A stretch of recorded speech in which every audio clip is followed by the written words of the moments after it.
Hello दोस्तों, स्वागत है आपका हमारे यूट्यूब चैनल पढ़ो सेंटर पे। मैं आपका साथी मनीष कुमार। दोस्तों, आज मैं आपके लिए लेके आया हूँ उत्तराखंड राज्य विशेष का मध्यकालीन इतिहास। मैं उन दोस्तों से कहना चाहूँगा जो पहली बार मेरे इस चैनल को देख रहे हैं, मेरे इस वीडियो को देख रहे हैं, तो उत्तराखंड राज्य विशेष से संबंधित पिछले वीडियो की लिंक नीचे डिस्क्रिप्शन में दी हुई है। आप वहाँ जा कर के इसको देख सकते हैं। और अगर अभी तक आपने मेरा चैनल सब्सक्राइब नहीं किया तो इसको ज़्यादा से ज़्यादा सब्सक्राइब करें, शेयर करें, लाइक करें, कमेंट करें। तो चलिए शुरू करते हैं। पहला पॉइंट कि उत्तराखंड में चंद्रवंश की स्थापना किसने की? तो सोमचंद्र ने।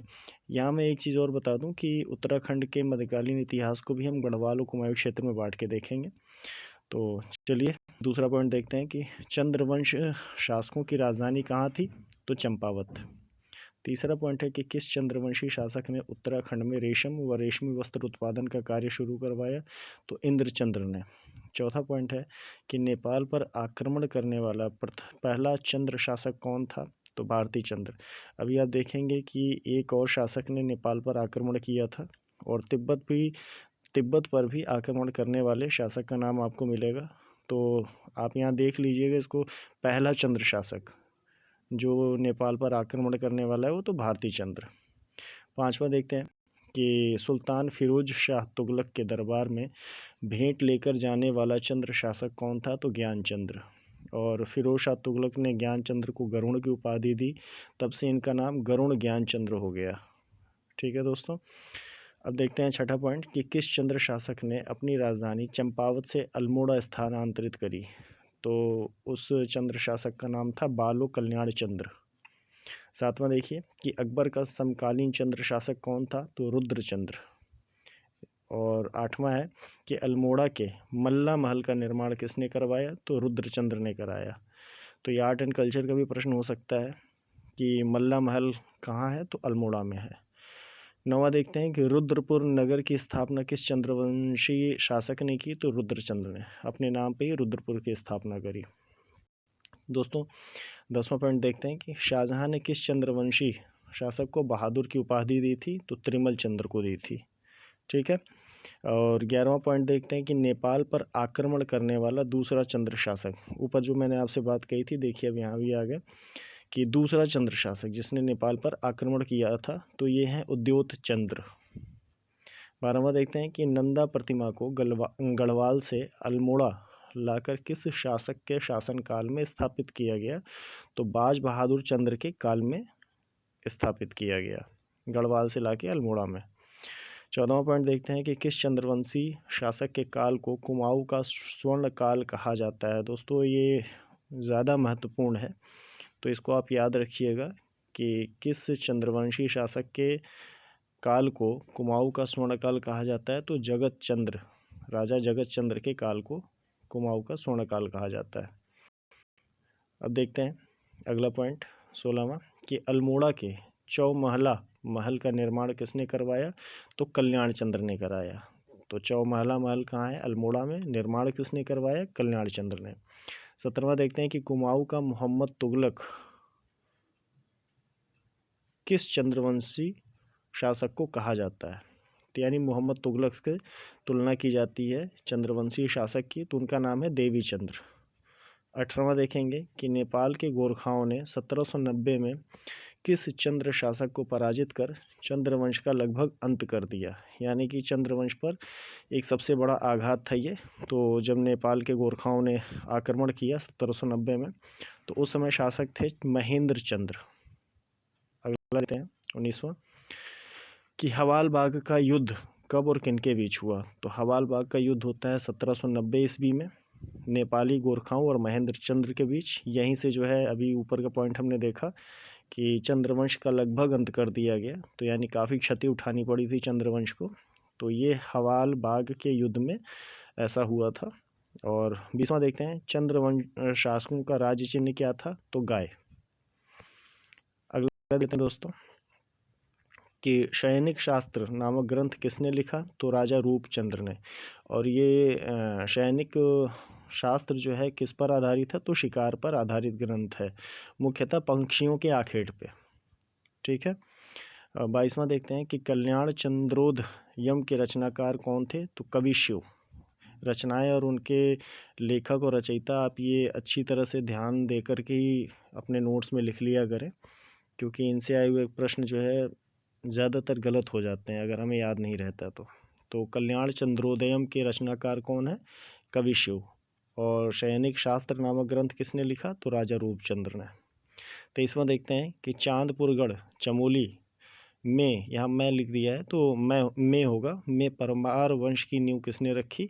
तो इसको कनकपाल ने रखा 688 ईस्वी में। यहाँ पर एक कहानी है दोस्तों। कहानी ये है कि गुर्जर देश से पवार वंशीय कनकपाल नामक का एक युवा था। वो जो है उत्तराखंड घूमने आए हुए थे कनकपाल जी, और गढ़ी राजा जो है सोनपाल, उन्होंने उन कनकपाल का काफ़ी स्वागत किया और बाद के दिनों में कनकपाल जी वहीं रह गए। इतनी ज़्यादा मेहमान नवाजी हुई उनकी सोनपाल जी के माध्यम से, और उन्होंने बाद में अपना उत्तराधिकारी घोषित किया और अपनी पुत्री का विवाह भी कर दिया। तो यही कनकपाल जो है 688 ईस्वी में चांदपुरगढ़ यानी चमोली में परमार वंश की नींव रखते हैं। और अब यहाँ से हम जो है गढ़वाल का इतिहास देख रहे हैं। ठीक है, तो ये है छोटी सी कहानी कनकपाल जी के से संबंधित। 24वां देखते हैं कि परमार वंश का सर्वाधिक शक्तिशाली शासक कौन था? तो राजा अजयपाल। अगला पॉइंट देखेंगे 25वां कि परमार वंश की राजधानी चांदपुरगढ़ से हटाकर श्रीनगर में किसने स्थापित की? तो राजा अजयपाल ने। दोस्तों ये श्रीनगर कश्मीर का नहीं बल्कि उत्तराखंड का श्रीनगर है। तो यहाँ पर जो है राजधानी जो है राजा अजयपाल ने स्थापित की। 26वां देखेंगे कि अकबर के समकालीन परमार शासक कौन थे? तो सहजपाल। 27वां कि जहांगीरनामा में किस परमार वंश के शासक का उल्लेख है? तो श्याम शाह। ठीक है, तो इसको भी ध्यान रखिएगा। और अब देखिए यहाँ से जो है परमार शासकों ने जो है अपने नाम के आगे शाह लगाना शुरू कर दिया था। ठीक है, तो इसका ध्यान रखिएगा कि मान शाह के बाद, हाँ मान शाह के बाद से ही जो है ये शाह का टाइटल शुरू हो जाता है। 28वां देखेंगे कि किस परमार शासक ने तिब्बत पर 3 बार आक्रमण किया और गर्वभंजक की उपाधि धारण की? गर्वभंजक यानी गर्व, किसी के गर्व को नष्ट करने वाला। तो ये परमार शासक थे महिपत शाह। 29वां है कि शाहजहां के किस सेनापति ने 1635 में परमार क्षेत्र दून घाटी पर आक्रमण किया? तो नजावत खां। नजावत खां ने किया था आक्रमण। और निजाम खां निजावत खां एक ही नाम है। 30वां है कि निजावत खां के आक्रमण के समय परमार वंश का शासक कौन था? तो उस समय पृथ्वीपति शाह थे। इनकी आयु उस समय 7 वर्ष की थी और इनकी माँ जो है महारानी कर्णावती संरक्षक बनी और ये राजा बने थे। और 31वां है कि किस परमार वंश की महिला ने मुगल सैनिकों के नाक कान कटवा दिए और नाक काटी रानी के नाम से प्रसिद्ध हुई? तो ये महारानी कर्णावती रहीं। हुआ यूं था कि उस युद्ध में इनके गुरिल्ला युद्ध के आगे कुछ मुगल सैनिक पराजित हुए और उन मुगल सैनिकों को पकड़वाकर रानी कर्णावती ने उनके नाक कान कटवा के वापस मुगल दरबार में भिजवा दिया था। तभी से ये महारानी कर्णावती को नाक काटी रानी के नाम से ख्याति मिली।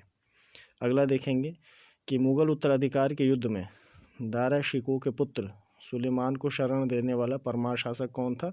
तो पृथ्वीपति शाह, जो ये 7 वर्ष के बालक रहे, बाद में बड़े हो गए। दारा शिकोह के पुत्र सुलेमान शिकोह को शरण दिया था, जिसकी वजह से जो है औरंगजेब काफ़ी नाराज़ रहा।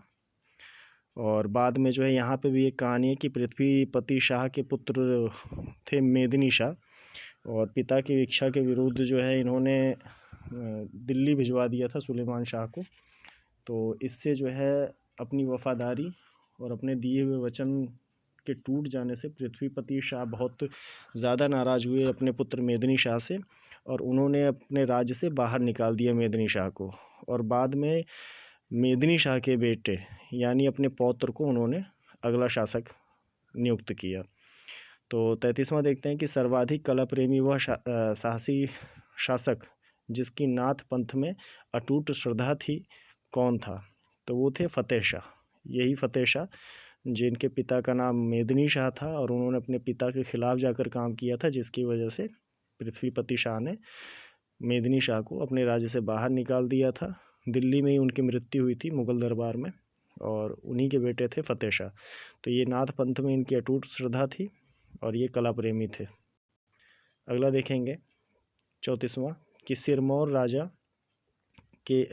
राज के पोंटा व जौनसार को जीतने वाला परमार वंश का शासक कौन था? तो फतेह शाह ने जीता था। 35वां है कि किस परमार वंशी ने सहारनपुर के क्षेत्र को जीतकर फतेहपुर नगर बसाया? तो फतेह शाह ने। फतेहपुर नगर जो है वो फतेह शाह का बसाया हुआ है। अगला देखते हैं 36वां कि सिख गुरु राम राय किस परमार वंश के शासक के आमंत्रण पर देहरादून आए और यहाँ गुरुद्वारे का निर्माण किया? तो फतेह शाह के ही कहने पे आए थे। और एक चीज़ और महत्वपूर्ण है नोट में कि फतेह शाह के दरबार में 9 विद्वान थे जिनको 9 रत्न कहा जाता है। ठीक है दोस्तों, अगला देखते हैं 37वां कि किस परमार शासक के शासनकाल में कुमाऊं व गढ़वाल राज्यों के बीच संबंधों में सुधार आया और शांति स्थापित हुई? तो वो थे राजा प्रदीप शाह। आपने देखा, मैंने आपको शुरू में ही बताया और आप प्राचीन इतिहास भी देखेंगे तो कुमाऊं और गढ़वाल के बीच में हमेशा युद्ध छिड़ा ही रहा, अपने अपने राज्य को बड़ा करने को लेके, और बहुत सी चीज़ों के मामले में इनमें मतभेद रहा जिसकी वजह से हमेशा युद्ध होता रहा। लेकिन जब परमार शासक राजा प्रदीप शाह आते हैं तो इन गढ़वाल और कुमाऊं के बीच में शांति स्थापित हो जाती है। अगला देखते हैं कि कुमाऊं पर विजय प्राप्त करने वाला परमार शासक कौन था? तो वो थे ललित शाह। बाद के दिनों में कुमाऊं के ही मंत्री ने गद्दारी करी और ललित शाह को कुमाऊं पर आक्रमण करने के लिए आमंत्रित किया और ललित शाह जाते हैं, कुमाऊं पर कब्जा कर लेते हैं। और नोट में आप देखेंगे लिखा है कि कुमाऊं राज्य पर अपने दूसरे बेटे प्रद्युम्न शाह को शासक घोषित करके वापस लौट रहे होते हैं, लेकिन रास्ते में इनको मलेरिया हो जाता है जिससे इनकी मृत्यु हो जाती है। तो अब कुमाऊं पर इनका जो दूसरा बेटा है वो प्रद्युम्न शाह, वो शासक घोषित होता है। अब 39 देख लेते हैं कि ललित शाह की मृत्यु के बाद गढ़वाल की गद्दी पर कौन बैठा? तो ये बड़ा बेटा इनका जयकृत शाह। अब यहाँ पर फिर से जो शांति स्थापित हुई थी कुमाऊं और गढ़वाल के बीच में राजा प्रदीप शाह के समय में, तो ललित शाह के प्रयासों से वो शांति भंग होती है और उस अशांति को आगे बढ़ावा देते हैं ललित शाह के ही बेटे प्रद्युम्न शाह और जयकृत शाह। इसी समय जो है इन दोनों के बीच में आपसी रंजिश का फ़ायदा उठा करके, यानी गढ़वाल और कुमाऊं में फिर से रंजिश शुरू हो जाती है, फिर से युद्ध होने लगते हैं, साजिशों का दौर चलता है। तो उसी दौर में फिर से नेपाली गोरखा आते हैं और गढ़वाल पर आक्रमण करते हैं। तो अगला प्रश्न देखेंगे 40वां कि नेपाली गोरखा ने गढ़वाल पर कब आक्रमण किया? तो 1791 ईस्वी में।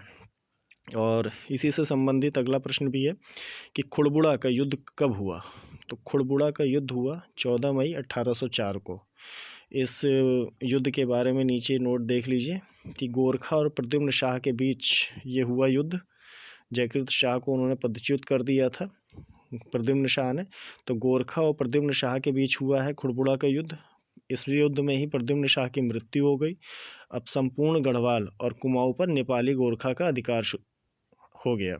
तो अब इन्हीं गोरखाओं से आज़ादी के लिए प्रद्युम्न शाह के पुत्र आगे आते हैं। तो अब देख लेते हैं इसको 40वां पॉइंट कि प्रद्युम्न शाह के पुत्रों का नाम जो है, तो उनके एक बेटे का नाम कुंवर प्रीतम शाह और दूसरे बेटे का नाम सुदर्शन शाह था। तो प्रद्युम्न शाह के किस पुत्र को गोरखाओं ने बंदी बनाकर काठमांडू भेज दिया? तो कुंवर प्रीतम शाह को गोरखाओं ने बंदी बनाया और उनको काठमांडू भेज दिया। अब बसते हैं इनके दूसरे पुत्र सुदर्शन शाह। सुदर्शन शाह आज़ादी के लिए, अपने राज्य की आज़ादी के लिए लगातार संघर्षरत रहते हैं। अंत में इनको साथ मिलता है अंग्रेज़ों का। तो 44वां देखेंगे प्रद्युम्न शाह के किस पुत्र ने अंग्रेज़ गवर्नर जनरल लॉर्ड हेस्टिंग्स से अपने राज्य की स्वतंत्रता के लिए 1814 में सैन्य सहयोग प्राप्त किया? तो सुदर्शन शाह ने किया। और 45वां पॉइंट है कि गढ़वाल को गोरखाओं से आज़ादी कब मिलती है? तो 1815 ईस्वी में। दोस्तों यहाँ पे भी कहानी है कि अंग्रेज़ों ने इनसे बिना किसी शर्त के ये कहा था कि आप गोरखाओं से अपने राज्य को स्वतंत्र कराना चाहते हैं, हम आपको अपनी फ़ौज देते हैं। जब गोरखाओं से आज़ादी मिल गई गढ़वाल को, तो फिर अंग्रेज़ों ने अपना रंग दिखाया और कहा कि हमने आपसे कुछ क्षेत्रों की मांग करी थी सैन्य सहायता के बदले में। तो उसको लेकर के सुदर्शन शाह और अंग्रेज़ों में भी विवाद हो जाता है। तो 46वां पॉइंट उसी से संबंधित है कि अंग्रेज़ों के छल कपट से त्रस्त होकर सुदर्शन शाह ने अपनी राजधानी 28 दिसंबर 1815 को श्रीनगर से हटा के कहाँ स्थापित की? तो टिहरी में करी। ठीक है दोस्तों, तो ये प्रद्युम्न शाह तक का इतिहास रहा। और इसमें अब थोड़ा मिसलेनियस में देख लेते हैं कि काव्य मानवता की रचना किसने करी, तो भरत कवि ने। और 48वां है, सभासार के रचनाकार कौन थे, तो राजा सुदर्शन शाह। और सूरत कवि भी कहा जाता था इनको। ये राजा सुदर्शन शाह ऊपर जो आप देख रहे हैं, जिन्होंने हेस्टिंग से समझौता किया था, उन्हीं के द्वारा लिखा गया है सभासार। और 49वां है कि टिहरी में अंग्रेजी माध्यम में शिक्षा किस शासक ने प्रारंभ करवाए, तो राजा प्रताप शाह। तो दोस्तों, कैसा लगा आज का वीडियो, आप कमेंट करके ज़रूर बताएं। और इस चैनल को ज़्यादा से ज़्यादा लाइक करें, शेयर करें, सब्सक्राइब करें। धन्यवाद।